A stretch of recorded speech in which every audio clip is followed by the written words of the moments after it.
Hello everyone, it's Luke here from 3D Tutor, and we're back today with another 3D environment complete guide. Are you ready for some magic?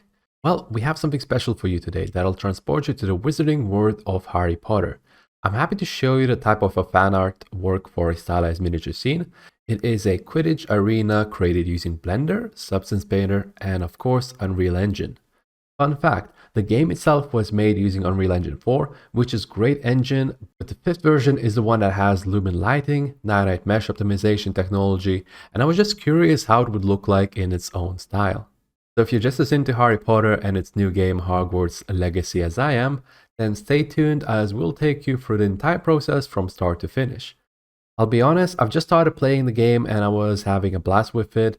I'm hoping that the rest of the game is going to be the same. Let me know if you played the game yourself or if you're interested in playing it in the future, and how well do you think they've done it as a Harry Potter franchise. The link to the full build of a project for Unreal Engine and Blender files are down below, along with our Patreon link. If you wanted to learn 3D modeling in game design, then there's never been a better time to join our Patreon. Over 300 hours worth of courses, all for the price of a cup of coffee. We release 2 to 3 videos a week, and now we have over 20 complete guides along with hundreds of free downloads like textures and material packs. So head on over to our YouTube channel to check out our content. And while you're there, make sure to hit that subscribe button and hit the bell notification to stay updated with our newest content. Last week we had a modeling guide on isometric room design, focusing on realism for a music-themed room, showing you a variety of modeling techniques, which by the way is now set up as its own course, which will take you through every single process for each prop setup. The course will teach you all the skills required to become a professional prop artist and show you how to create a whole bunch of assets from A to Z. The full workflow is set up in a progressive difficulty, so anyone with any level of modeling knowledge would be able to follow along with ease.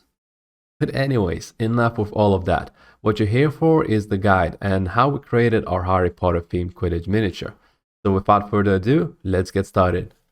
Alright, to start off, I'm just going to go ahead and delete the cube, get myself a nice platform for a circular type of a miniature, and then play around with the overall shape. So I want to get a nice gray box to make sure I know where each of the items stand for this Quidditch type of a miniature scene, and I'm trying to figure out how I want it to be.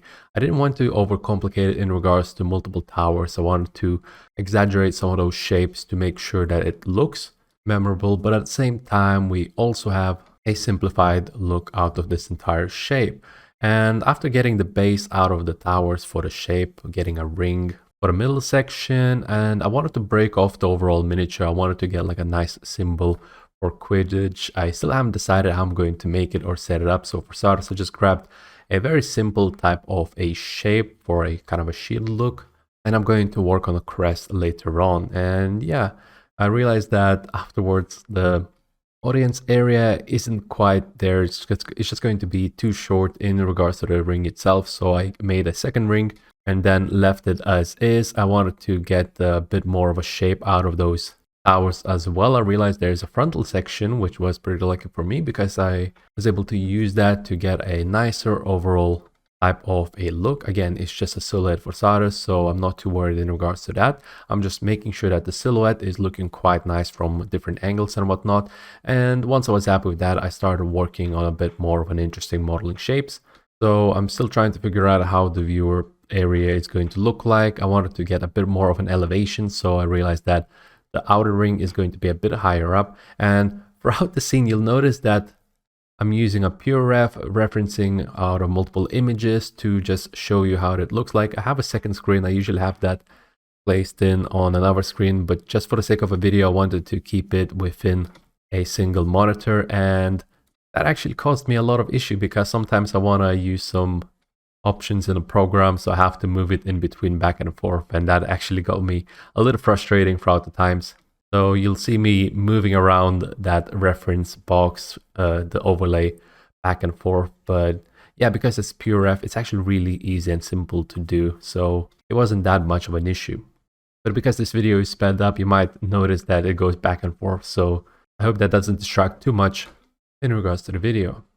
And yeah, going back to the overall shape, I'm still playing around with the outer circles and how I want it to be set up.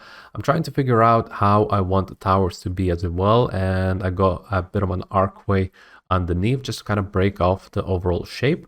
And the archway, the ring itself, I actually deleted one of the sections just to kind of get a nicer transition for the emblem for the frontal section. And at first I thought that I'll get the rings to end where the tower is, but I wanted to help it break off the overall silhouette, so I ended up having them a little bit more extended in regards to that. And once I was happy with that, I realized that I'll get some frames of wooden frames or whatnot in those sections, and I got some wooden support frames for the towers for the outer areas just to make sure we don't get too much circle of an area. And then I realized that the backside, it looks a little bit too plain in regards to the overall section. The towers themselves don't have enough detail. If we were to put it over there, it would overlay the silhouette of the rings themselves. So I wanted something low-key, and I realized that I could make something like an archway of sorts for people that walk by and whatnot, which I think in the future turned out all right. So yeah, now that I was happy with the overall setup, I started off playing around a little bit more with more complex shapes. So I wanted to get a nice railing in regards to the overall setup of an arena. And I was just playing around with how I want them to be in regards to the original type of framework. I wanted to make sure that the original one is looking quite nice, so I beveled everything off, made sure that the edges are set up properly, and I actually wanted to optimize it a little bit in regards to the edges themselves a little bit as well. I thought about deleting them, but because they're going to be bending and turning in sideways, I actually just ended up just beveling them off a little bit and made them look like they're different logs. So whenever they turn, they're still going to have some small bits of gaps, and I think that just adds up to the stylized type of an area.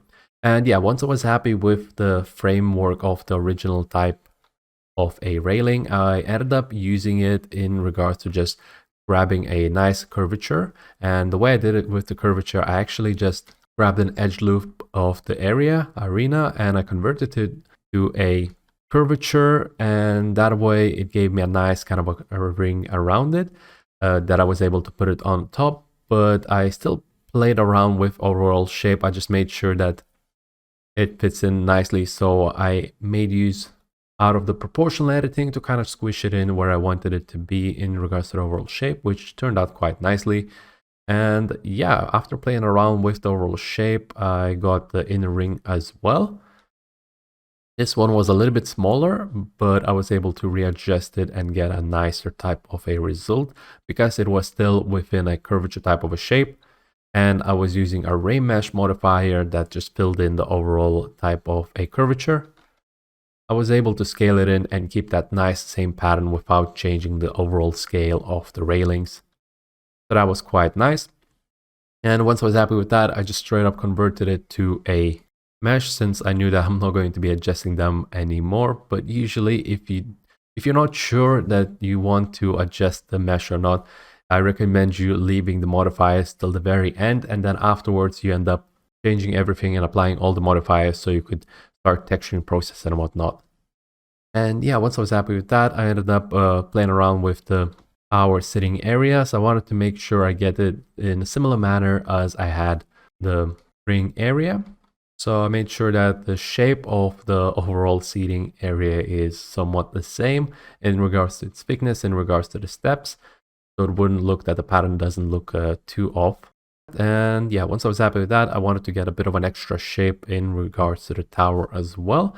I used a boolean, a simple boolean for one of the towers, so you'll notice that I'm actually just working on a single tower, so I'll be able to duplicate all of the details later on. And I'm still figuring out how I want with in regards to the shape, if I wanted to have more detail inside or not, or if I should just leave it as an overall type of a silhouette. I ended up just getting some nicer type of framework for the wood at the very back of it on the inside parts, so it wouldn't look like just too plain, so it looks like there's some bits supporting this type of a tent tower. And I think it turned out quite alright. I was still playing around with the overall shape, was trying to figure out if I wanted to have sort of a back end and whatnot in regards to the stairs, the seats themselves, and I ended up just getting a back lane to be a bit of an empty space, which I think turned out all right. And yeah, then afterwards I played around with in regards to the supports, to the frames. I wanted to make sure it looks quite all right, which turned out pretty nice. And yeah, once I was happy with that, I played around with a bit of a beveling for the edges. I wanted to round them off a little bit so it wouldn't look too square in regards to the overall setup of a mesh. And once I was happy with that, I wanted to get a bit of an extra detail in regards to the towers themselves. You can see some of them have that nice decoration going all the way around them at the very top, which I think looks really nice overall. So I made sure I used some beveling techniques to get those vertices kind of easing in and out in regards to the bumpiness of the shape. I was thinking about doing that in regards to the texturing process itself, using some alpha techniques perhaps, but I ended up not doing that. I wanted to get a bit more of a shape out of this tower, and I think it turned out quite all right in regards to that. So yeah, after I was happy with that, I went in a bit closer in regards to the detail. I was getting some final touches for the towers themselves. I was optimizing some of the mesh a little bit, deleting some of the bottom pieces, for example, and making sure that the railing looks all right. I was thinking actually about making them wooden, but I think when texturing, I made sure I keep them as fabric shape, fabric type of a look, which I think turned out quite all right. I was now playing around with the overall shape of a tower still, making sure that it looks quite all right with in regards to the support. For example, I was still obsessive with the triangles, keeping them in line for those tower supports, but then I realized that it wouldn't look quite as nice if I was to just have a nice wood plane type of a triangle at the very back. I ended up just making them into frameworks afterwards as well. And I'm making sure that the backside, the inside of the towers are also quite nicely decorated in regards to the support. So I'm adding all sorts of variations in regards to that as well. Visually, it looks like it's being supported overall with all the wooden pieces, which is a bit different. You can see in my references, for example, there are some older Harry Potter games, for example, that have a bunch of structures, wooden supports in regards to the Quidditch arena itself. And yeah, some pieces are up to artistic interpretation, I suppose, in how we want to build this type of a world. So I just decided to kind of go in between those games and have some bit of an extra framework just to not only, I suppose, help us to make it look a little bit more stable in regards to the overall structures, but I guess it's also to help us out more in regards to getting a nicer silhouette to break off those overall edges, because otherwise, if I were to keep it as is in regards to the simplistic type of a mesh for the tower, it would have been looking too square overall, unless I would have added more detail in regards to other areas. But yeah, I ended up just making use out of those supports to get a nicer look for the framework. And once I was happy with that, I played around with the backside as well. I wanted to add even more of this nicer type of a wooden framework as well. I was still trying to figure out how I'm going to set up the fabric as well for this, as I wasn't quite sure. In some areas, for example, in some games or in some movies, you'd have fabric to be draping all over the back and the front side of the arena. Then I went around to play around with the middle section of the piece. I wanted to make sure I get some nicer bumpiness, some nicer variation out of this section, so it wouldn't look quite as plain, although it's supposed to have a miniature type of a visual look. I wanted to make sure that it has that sense of downscaled look of an actual terrain, so I ended up just using some proportional editing to just move up and down the vertices, and that turned out quite alright. So I was happy with that. Then I went ahead and just manually moved around the framework as well. Looking back, I think I would have sped up the entire process if I were to have just used a nice mirroring modifier throughout this entire setup. But at that point, I still wasn't quite sure how I want the overall layout, if I want this to be dynamic in regards to the structure, or if I want to have more variation throughout the modeling, throughout the entire model itself. So I ended up just doing it manually and keeping it as is actually. And then going back to this overall draping of the fabric, which you saw at the very top of the towers, I decided to then do it for the side of the rings as well. I did it for the outside and the inside. I think I just ended up duplicating it once I was happy with the shape. And in regards to the shape, I also did it pretty much the same kind of way as I did for the top, where I used a bevel technique only on the vertice, and it turned out quite alright, but I still wasn't quite happy with the shape itself. I played around with a cloth sculpting brush a little bit by adding some vertices and whatnot, and just having a nicer type of a look. I just wanted to make sure that I get some initial detail when I'm using texturing, so I could use curvature masking to get some more of a nicer detail, so to have more control over this entire type of a result. I'm still not sure if it was worth it or not. I think it turned out quite alright, but in that regard, there might be some artifacts left behind by this kind of a sculpting technique. I'm still not quite sure if it was worth it or not. But after I was done with draping over the backside, I ended up doing the inside as well. And I ended up just duplicating it, but I realized that the front and the back kind of vertices that go all the way around the shape, they were facing inwards, because I ended up just inflating it or scaling it up based on the mesh normal. So I had to just flip them around a little bit, and that took me some time, but I think it turned out quite alright in regards to the model itself. And yeah, I moved on to making sure that the end parts of the ring has a nice finishing touch. I actually played around with the planks a little bit, just made sure to get a nice enough of a detail, and made sure that overall type of a design for the pattern is not too small, not too large in regards to the overall design, the shape. So the main pattern that I was looking at was the railings at the back, since that gave me the best type of a visual in regards to the pattern scale that I need for those pieces of the railings. And yeah, once I was happy with that, I played around with overall type of a setup, how the pattern is around the rings, the outer rings themselves, and it has a nice type of diagonal beams, which helps to break off the overall pattern of a cylindrical shape. I think it turned out quite alright. And once I was happy with that, I decided to move on to designing the crest of the model, the frontal section of it. So I didn't want to spend too much time. I didn't want to just design it all the way from scratch. I got a couple of ideas from internet, and I just had that as a starting point. I got a nice base of a symbol of Quidditch that I found. I wanted to get a shape out of that.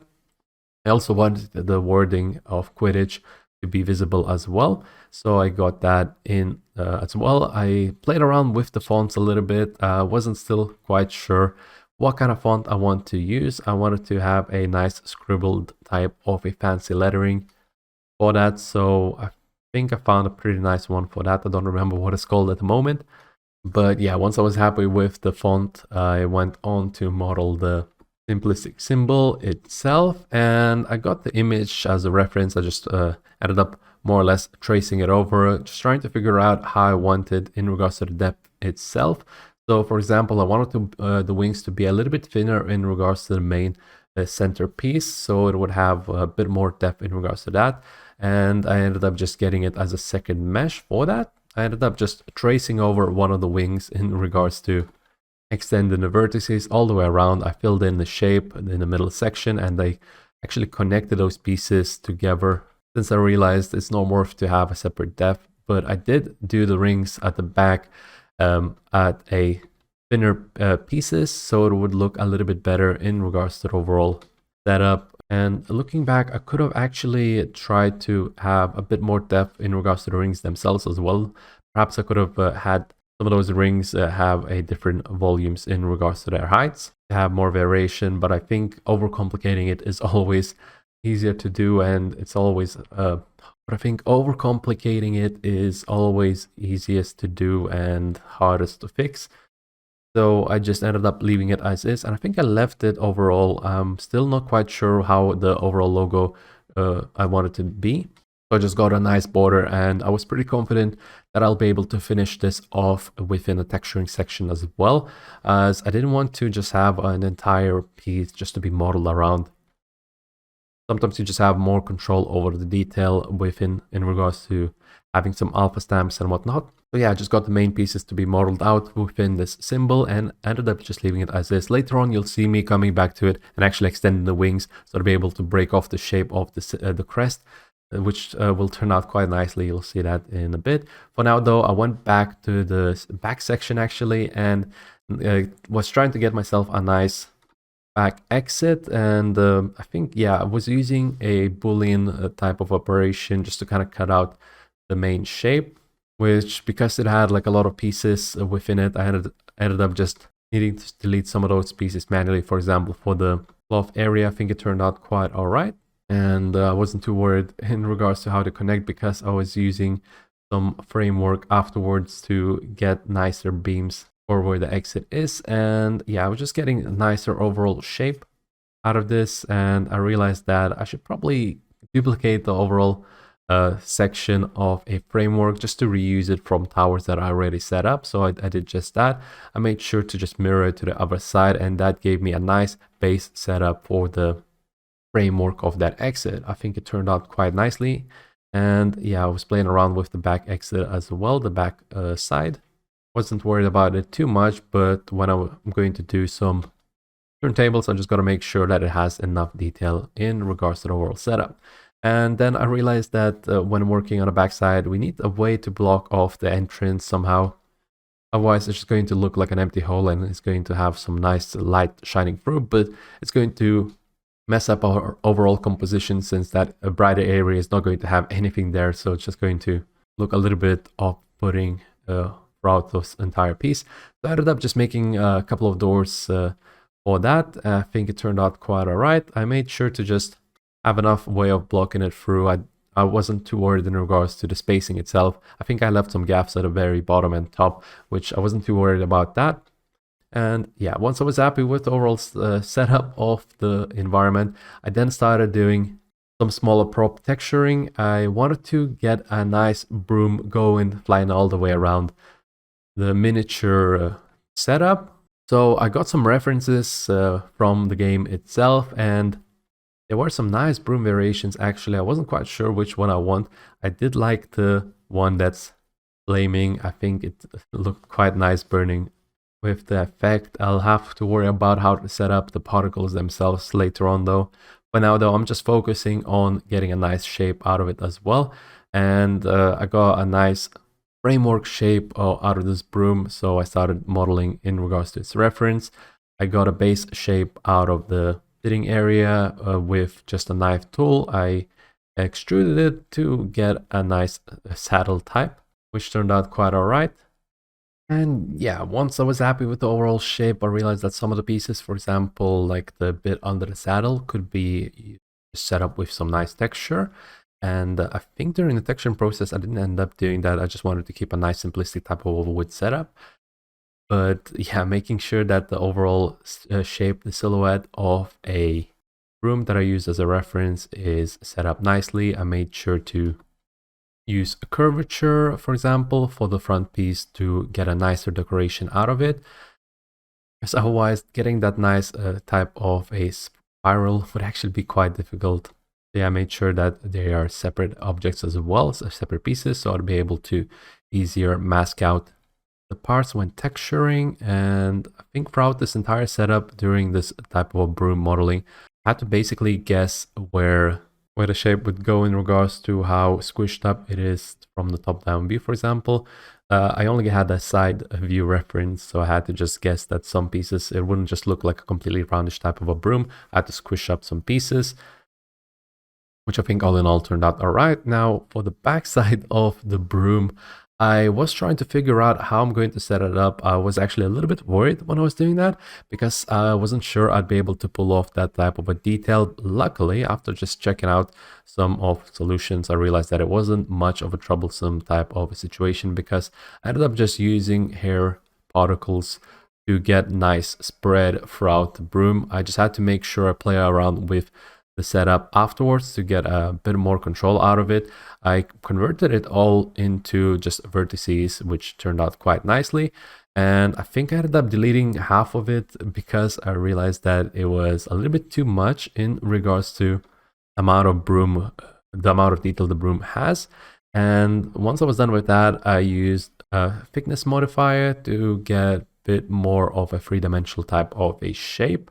So that worked out quite well. I used proportional editing to also kind of break off the overall shape to get a nice overall type of a result. And then I went back to the saddle to make sure that we get a real nice type of a setup for where the legs would go. And I realized that, for example, for the front section of the bottom piece of the bells, I didn't end up doing them. I ended up just leaving them as is.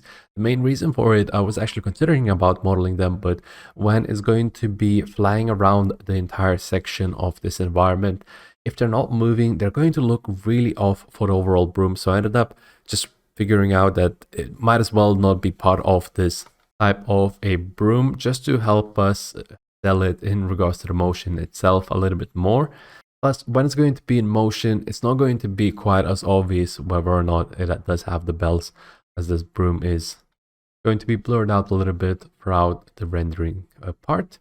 And I ended up modeling a really quick type of a snitch, the Golden Snitch for the catch. I think it's going to be looking quite nice if it's just in front of the broom, making it look like the broom itself is chasing. I was thinking about having a nice character added on top of the broom actually, but I realized that because it's a miniature type of version for the model, I'd rather just focus more on the asset itself, on the environment, and not on character, because character modeling and whatnot is a whole other piece to work on. And yeah, I ended up just leaving the broom just a simple empty type of a flying around sort of a look.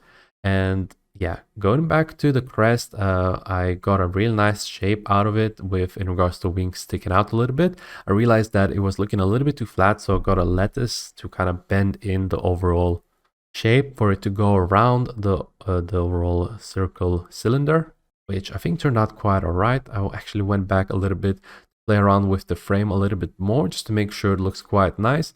And I played around with the bevels a little bit, made sure that they're consistent throughout the overall scene, whilst at the same time some of the bevels, some of those edges are a little bit more rounded off, just to make sure that the edges don't look too hard off. And whilst duplicating the towers, I realized that I left off some artifacts in regards to some vertices sticking out, so I ended up just having to go back to them and cleaning them off, which turned out quite alright.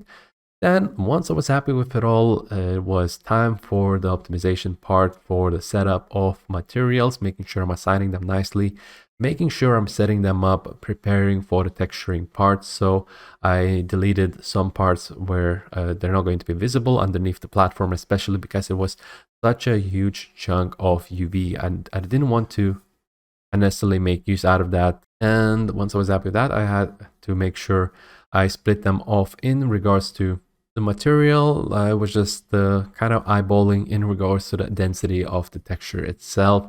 At this point, I'm quite comfortable with just breaking them off and making sure that the overall density of all the assets are quite nice, which not only you got to consider the size of an asset, but also the complexity of it. So for example, the broom part, well, because it has so many straws at the very back, it has so much surface area, we had to consider that when having a material for it. So when I was assigning material, I was just only using a couple assets within that material pack to make sure that I don't lose out on the resolution for those parts. But yeah, when I was happy with that, I realized that I'll need to somehow break off the overall shape of the environment a little bit more. I realized that looking at the references, there were some pieces like flags, for example, that make it look a little bit more like a fair type. That helps to connect also the tents. And I think it was necessary for me to model them out, so I did quickly that. And I also had to consider myself how the overall scale of this asset is going to be. I grabbed myself a quick human reference. I upscaled it. Although this is a miniature type of a setup, I still wanted to have it look like a real scale type of a size when we bring into Unreal Engine. So after I scaled it, I made sure to apply the modifiers, I made sure to apply the scale itself. So then in the next step, when I'm actually UV unwrapping, we're not going to get any issues when we are at this process. If, for example, we kept on the scaling modifiers, if some pieces are stretched out in weird kind of way, the ratio would be off. And when we are within the texturing phase, we would notice that some of that parts are actually with a stretched out pattern.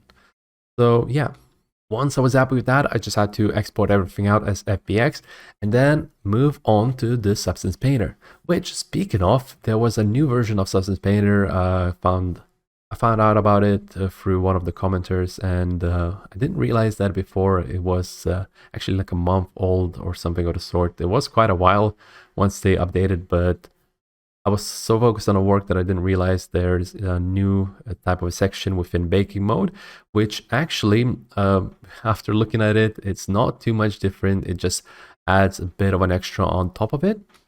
The main selling point of this new version was that you're able to visualize when baking the distance of your mesh, and you're able to desync it whenever you want in regards to high topology, low topology.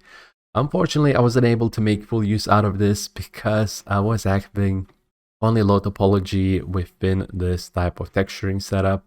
I was pretty confident that I'll be able to do a lot of high details, patterns and whatnot in regards to applying textures using normals and whatnot. But yeah, this type of a setup within Substance Painter with the baking itself, I was really happy that they finally did it. We're now able not only to texture, but also to bake out our assets really, really easily. So yeah, Substance Painter is pretty good when it comes to 3D texturing and this whole area overall. And I think you can also now move around the camera while the overall setup is being baked, which is actually really nice as you're able to visualize parts are being baked out. And what else was there? There's also, you can break off parameters, the settings, and bake out separate pieces during this process. So when you're breaking out normals, ambient occlusion, you can change out your distance parameters, for example, to make sure you get a real nice tight cage around your mesh so you wouldn't get any artifacts. You had the similar type of a setup previously, but now it's made even better because you're able to desync and sync it up with the global parameters and whatnot. And I'm not going to get too much into detail, but all in all, now you just have, in short, more control over the baking setup. And yeah, once I was doing that, once I was actually getting into the texturing phase, I needed to, first of all, sort out wood that was going all the way around the arcing areas. I made sure that the wood itself actually kind of goes around, warps around a little bit in regards to the pattern itself. But you'll see me that I often would go back to Blender. At this point, I'm pretty confident when it comes to going back and forth in regards to the project during the texturing phase. So even though I started off the texturing, I can slightly readjust the UVs, then go back and change up the mesh and then rebake everything out within the Substance Painter itself in regards to the normal maps, in regards to the curvature maps, ambient occlusion and whatnot,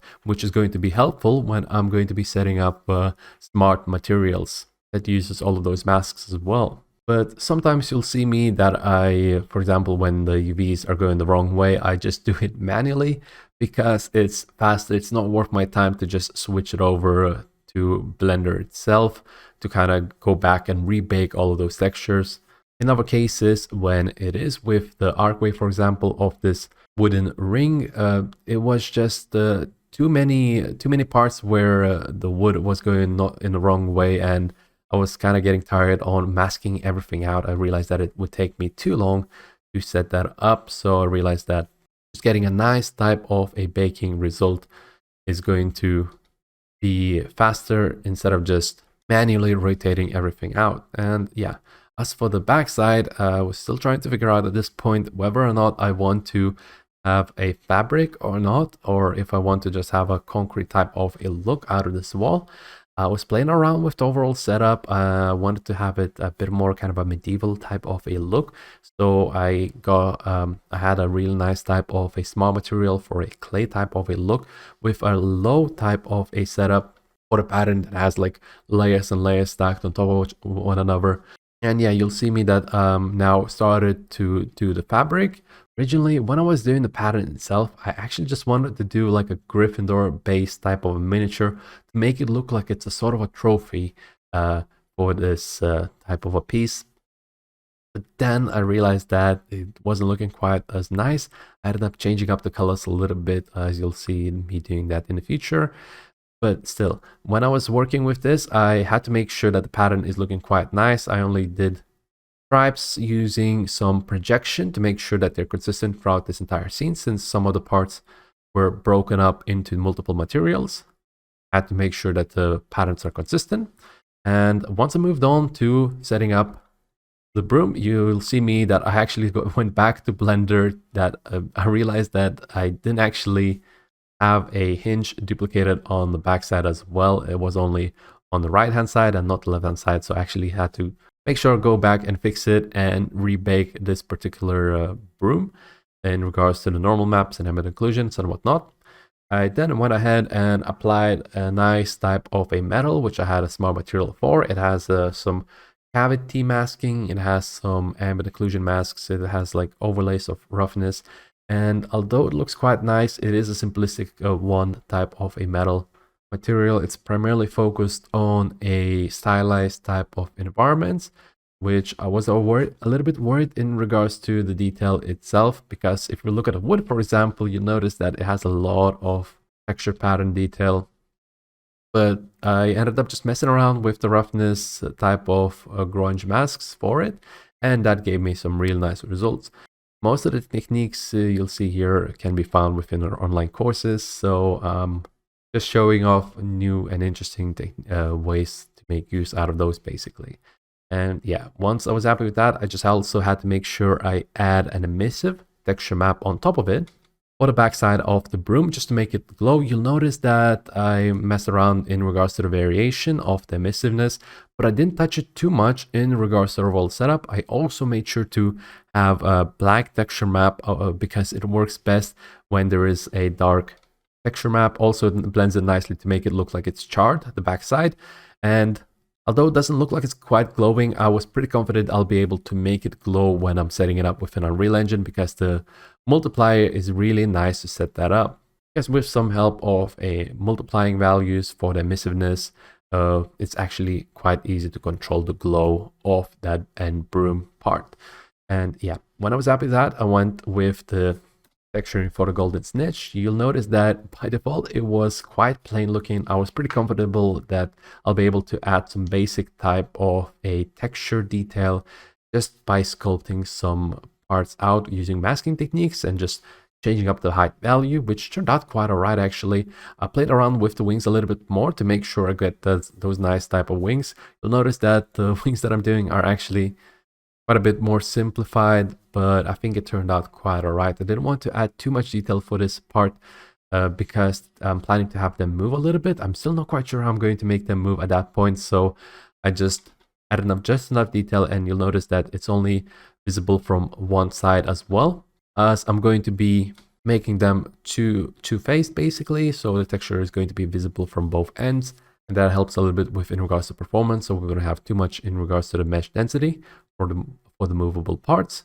Then yeah, the texturing itself, the adding of detail wasn't too hard because I was able to set up a nice mirroring type of symmetry for both ends, and that gave me some real nice results. So when I was going back to the patterns of flags, I wanted to get some nice variation out of it. I played around with decorations of a lion, and I didn't get the nicer results, so I ended up getting a nicer alpha later on. For now though, I want to get those smaller flags that are going to go in between the towers to be more colorful. I used a UV randomizer for that, and UV randomizer is really good when it comes to just having some randomization in regards to color. Once I was happy with that, I went ahead and started texturing the symbol, the crest of the Quidditch. I wanted to create my own unique type of style, whilst at the same time keeping that type of a look that would fit within a Harry Potter type of a theme.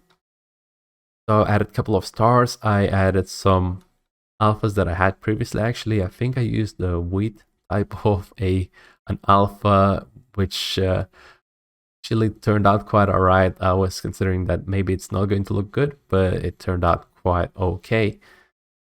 And by playing around with some height values, after I applied those masks, I got a really nice result out of the front section. And then once I was happy with that, I wanted to get some bit of an extra detail for the rings itself. I used projection to go get those stripes. I actually just copied this entire mask out of the fabric that we have, the patterns out of them, and I just rotated it around. I got a nice type of ring on each one of the sections. I got 2 rings for the longer one just to kind of break off the overall surface, which I was pretty happy with. And when I was happy with that, it was time for me to texture the grass.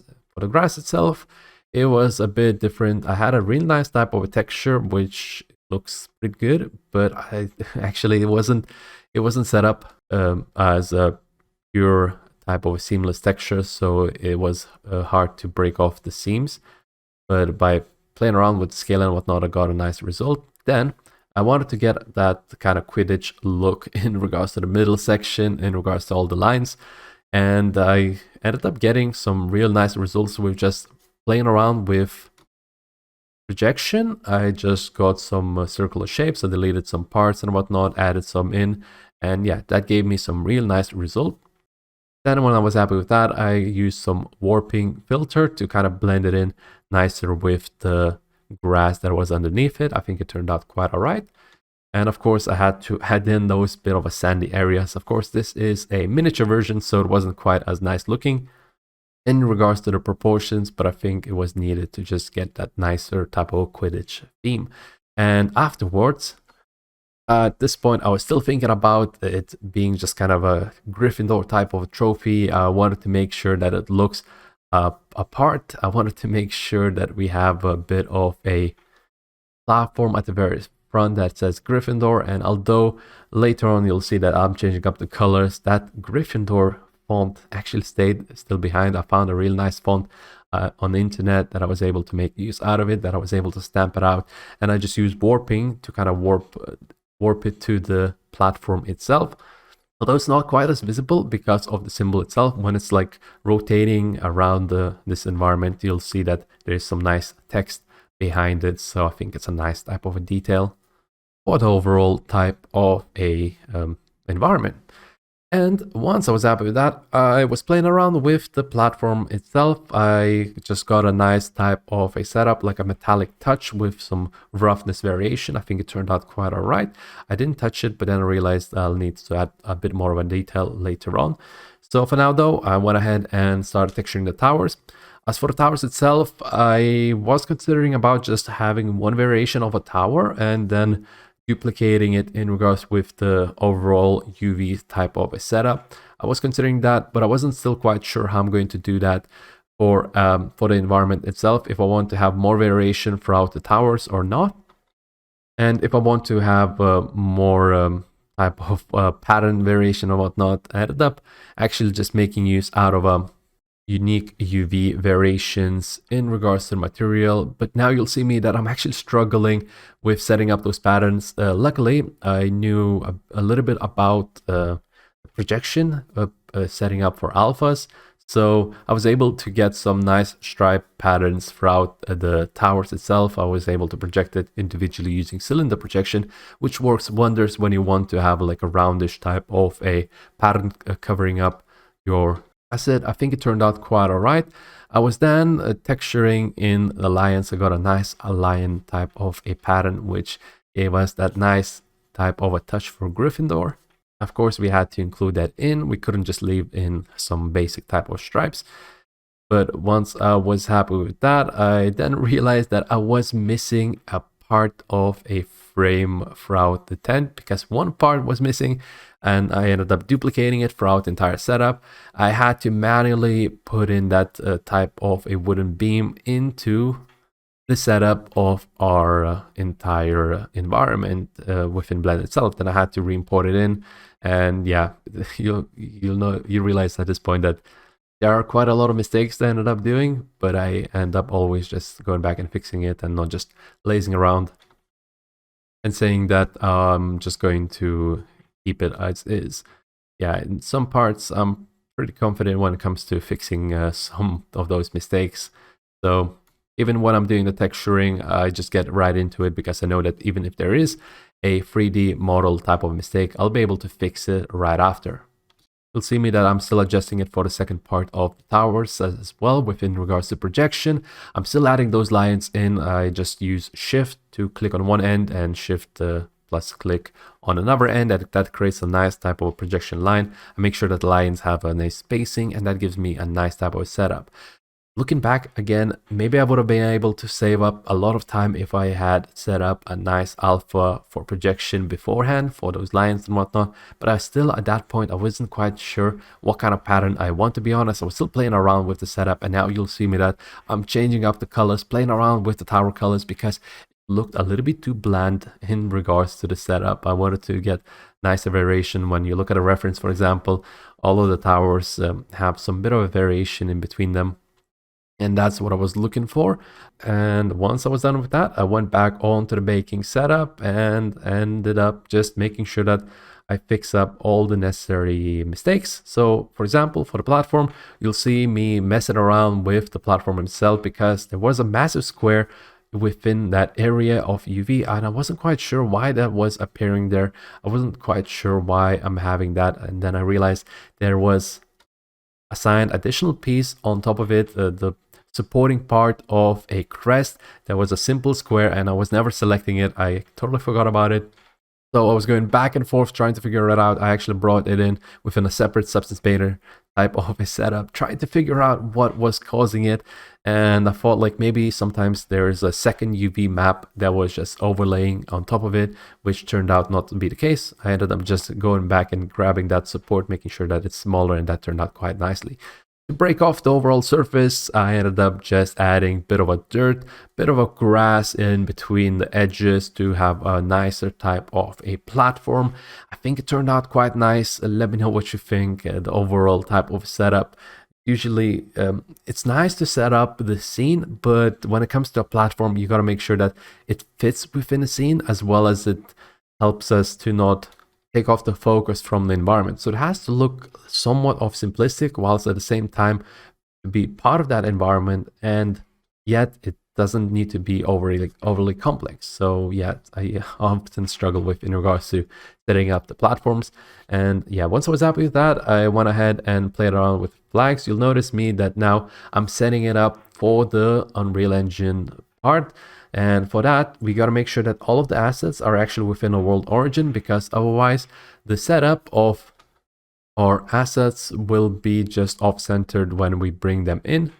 I ended up making a bit of a mistake when I was doing that actually, and I had to just reload the project when I was setting that up.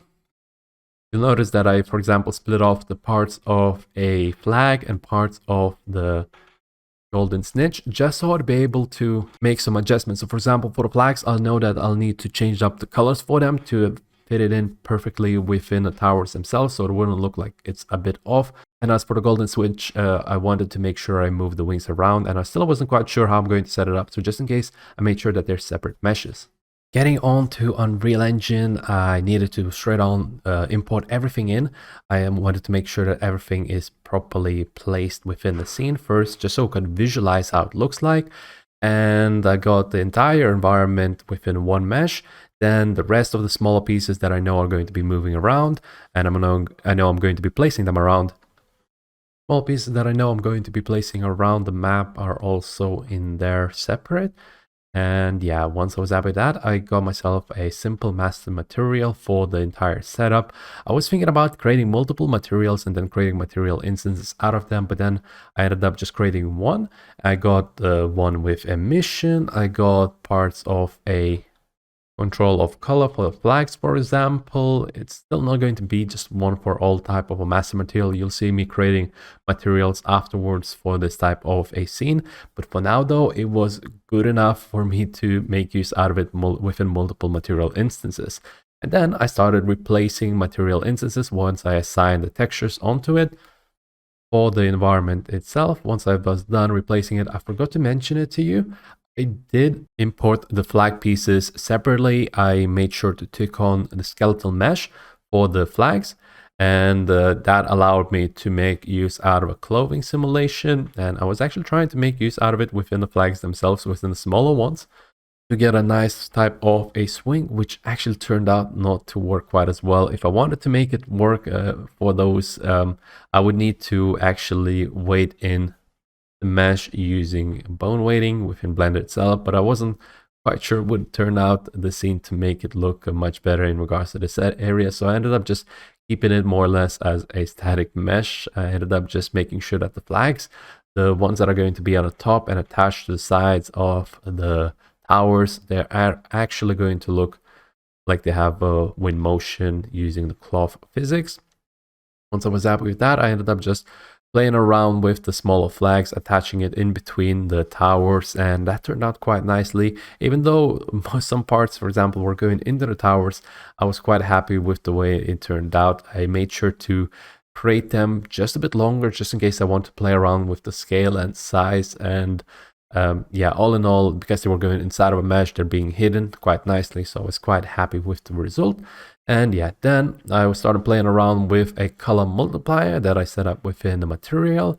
I got some color variations for green, purple, and the default was an orange color. And although it's a nice and neat trick, the downside of it though is that when we are setting up the flag for color overlay, we actually end up coloring not only the fabric, but for example, the mud, the dirt that it has as well, because it just puts a color overlay on top of the entire fabric. But because I was setting up such a texture for the fabric, I don't think it was quite as visible. I think it turned out quite all right. And because the flag pieces were actually separate mesh, I was able to create assign basically a different type of a material, so it wouldn't affect the pole that was it being attached to. I created a nice type of a blueprint that was able to connect the pole and the flag piece for the cloth, and then I was able to just quickly move them around. You'll see me that I'm actually attaching them when I'm simulating, because I was playing around with the wind setup a little bit, making sure that the cloth looks nice. And yeah, I was making sure it looks perfect. I was making sure it looks nice. And then I realized it turns out that the simulation, when I ended it, it just canceled every placement that I had set up, so I had to redo that real quick. Luckily this time it was much faster, it was much easier to set up. You'll see me that I'm playing around in regards to going back and forth from local type of world transformation to actual world transformation. The gizmo changes up and I'm able to move it nicer. I'm able to have more control over this entire setup. And yeah, it didn't take me too long the second time, so I was pretty happy with that. I went ahead and played around with larger flags as well a little bit, made sure that it looks quite nice, and once I was happy, I moved on to setting up the broom itself. I wasn't quite sure how I want the particles, for example, for it to be. The increasing of the glow, it was quite simple. I had to just add a multiplier for emission, and that gave me a nice parameter to work with, so I was able to get a nice glow. For the particles itself, for the flame, I actually made use out of a star content as a nice starting point. I played around with a flame fire type of particles. I went into the settings, and it was so hard actually to edit everything, because the particles themselves use legacy, not Niagara particles. It uses the legacy type of a setup, so it has a different type of a layout. And although I was still was able to make use out of it, because in the past that's what I had to use, still was so outdated. It was so hard to use in comparison to Niagara particles. I'm so glad that they implemented Niagara particles. It just makes me realize how grateful I am in regards to that. Deleting the parts where I'm not don't need it, but I ended up deleting the materials by accident and had to re-import them in real quick, flip them around and make sure that I delete the right ones. Otherwise it wouldn't quite work if I were to mess out too much with the particles themselves, with materials being deleted. They just were giving us squares. Anyways, moving back to the particles, I was setting it up. But when I was setting it up, I didn't realize that although it's going to look quite nice, when the broom was stationary and when I didn't have any motion, it looked quite alright. I was able to have some smoke going off in regards to it, being pushed backwards. And yeah, it turned out quite nice. But then once I added some motion using a level sequencer to make sure it goes all the way around our setup, I just realized that the smoke doesn't look quite as nice, the flame doesn't look quite as nice, and everything was all over the place. The only thing that looked nice was the embers that were coming out of the flame. And then I had to basically go back to the particles to play around with the velocity, the way they're being emitted and whatnot. I think I ended up removing the flames completely, or keeping them only at the very foundation, at the very base, because they were looking so off-putting when the broom itself was moving. Still though, having some bit of particles when the overall setup is in motion for the broom, I think it turned out quite nice. And yeah, once I was happy with the overall setup, I went ahead and started playing around with the Golden Snitch. And there are multiple ways to animate such wings. You can, for example, use a material. At one point I ended up doing a lot of material type of motion, but at this point I wanted to make use out of blueprints to kind of have a nice rotation. I was thinking at first that I'll set it up as a timeline to just have a nice motion in between, but then I realized that maybe I should have just a kind of randomized type of pattern motion. Every frame would be different, so it would look like it's a really fast type of motion for the wings. That was my way of approaching of this type of a setup, and I randomized some values. Basically, I did end up using the timeline, but only for the loop of the animation, which every frame makes a completely different type of a motion basically for that wing, which all in all it turned out quite nice. But again, I needed to play around with the setup. At one point I realized that the wings, for example, although they were flapping, they were off. Basically each wing, where one was going up, the other one was going down at the same moment, and I had to invert the values. I was playing around making sure that they're syncing up. I was trying to make sure that they're actually synced in when they're flying up and down. I was trying to make use out of sequencer. I was trying to change up, for example, the material, or making sure that I turn off the shadows, for example, for the wings when they're flapping, so the performance would increase, and hopefully that would give me a nice type of a setup. And although I don't think they end up looking quite synced up for the wings, they end up looking synced up enough for them to make it look like they're being flapping around in motion in the same kind of synchronicity. I think all in all that turned out quite right. And also, yeah, let's now make sure, I now need to make sure that they are being with two-faced. The material is being placed as two faces for the wings, so both sides can be visible. And once I was happy with that, it was time for the presentation. For the sake of the presentation, I had to, first of all, experiment, of course, with the lighting, with the platform. I really wanted to just kind of get a nice basic type of a setup. But after playing around with the base, after having a nice type of a color, adding a bit of a base type of setup for color, usually what I end up doing to present an environment, I end up getting a nice one color on the base itself, maybe metallic sometimes, maybe not. Some variation within roughness is also preferable. And then to get a nice gradient, I use height fog that will allow me to transition from the base of the preview within the scene to the background basically. And yeah, it usually turns out quite nice, but within this particular case, I wasn't quite happy with the results actually. I was trying to play around with the setup. I was getting some nice results actually. I was quite liking it, but for this particular piece, I wanted to make it pop out a little bit more. I wanted to make it stand out. I wasn't too worried about the background being overly complicated. Instead, in this case, I think it was just looking too simplistic for this particular piece. So what I ended up doing is, after playing around with some colors, after playing around with some gradients, I ended up just deleting the base completely. I actually deleted the height fog as well, actually. I ended up just getting myself a nice type of a setup for just the foundation. I played around with the platform. I went into Quicksilver Bridge actually to get some nice props, some nice setup for this scene. And I started downloading some of the props. I wanted to get some nice rocks. First, I was looking for like a roundish type of a rock for a platform. Maybe I was able to get a really large type of a rock with a high quality, because some of the props in there have 8K resolution for the textures, for example. So you're able to make use out of them. But in this particular case, I wasn't able to find anything that I liked. So I ended up just trying to get a nice type of a setup myself, just laying out the rocks. started off by getting 3 or 4 variation of the rock, I think, and just getting some of them all the way around. I played around with the way they're rotated and the scale a little bit, as well as the angle. Usually when I do have variations, I am able to rotate them around completely 180 degrees, flip them on its head. But in this particular case, it was a bit of an issue with Quixel in particular. You don't do that because often the base of, for example, larger rocks, because they've been photo scanned, they don't have the base that we're able to make use out of.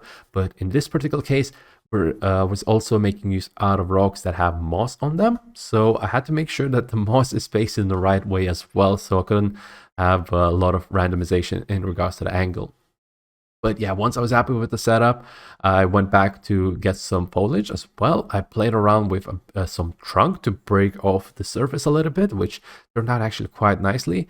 And then there was some foliage that I had to place. I was trying to place it within crevices mainly, trying to get a nicer type of result. Afterwards, I played around with the color a little bit to make sure it fits in nicely within the environment. And once I was happy with that, I also added a bit of a base, a shadow type of a base, to help us make sure that we don't see anything underneath the platform, even if there are some gaps between the rocks. And I got another variation for the trunk. I played around with those, so I could get some nicer type of a setup. And yeah, the platform itself looked a little bit too bumpy. I think it looked a little bit too much in depth. So what I ended up doing was I ended up just squishing everything down in regards to the overall setup. But that's going to be afterwards. I still needed to set up the skybox. I got a real nice type of a texture sky cloud for my use, so I ended up just setting up a very basic type of a sky cube, a skybox for my material. It had no controls for rotation or nothing like that, but just some brightness controls, so in case I wanted to overlay some brighter or darker type of a background within my scene. I was still playing around with the high fog, and I did end up actually using high fog. And now that I remember, I ended up overlaying it just minimum, a bare amount, so the bottom base would look like it is like transitioning out from the atmosphere type of a setup. So yeah, I wanted to have more variation, so I ended up doing that. And final piece that I needed to do was to make sure that I do have some fog within the environment itself. I created a quick type of volumetric fog. I think before I used to set up with a three-dimensional type of a noise. There is a three-dimensional parallel noise that you're able to make use out of within Unreal Engine, and although it's really nice, it is more performance heavy. This time I set myself up with a 3-point type of a volumetric fog, and in order to make use out of a volumetric fog within an object, you got to make sure that you have a height fog, by the way, and you have a height fog enabled, not a height fog, sorry, volumetric fog settings enabled within your height fog. And yeah, if you're interested in how I made the previous type of height fog, that was actually within one of the more older videos that we set up. That was within the graveyard environment. It had a real nice control over the overall type of volumetric fog. So if you're interested more in regards to volumetric fogs, I do recommend you checking that out first. And yeah, going back, I'm just playing around with the overall setup, with the environment a little bit, with the background, how this is being placed, how the fog is moving and whatnot, what color is and what kind of opacity it has. And once I was happy with that, of course, we had to render it out. So for rendering, I use Movie Queue, and I already had the camera set up beforehand using some type of objects. It's really quite nice and easy to do. If you're interested on our channel, that shows how to set it up, and essentially we attach it to an object and use that object as a sort of a pivot point to help us with the controls of rotation. It's easy to set up the turntable, for example. It's easy to set up a nice type of transitional shot, which you saw at the very start. When we're done with overall type of setup, I only had 2 shots for this type of a scene, which I think is more than enough actually. I had to make sure that the focus point is set up properly as well, and all of that good stuff. And once I was happy with the setup, it was pretty much done. So, and yeah, that's going to be it from me. Thank you so much for watching, and happy modeling, everyone.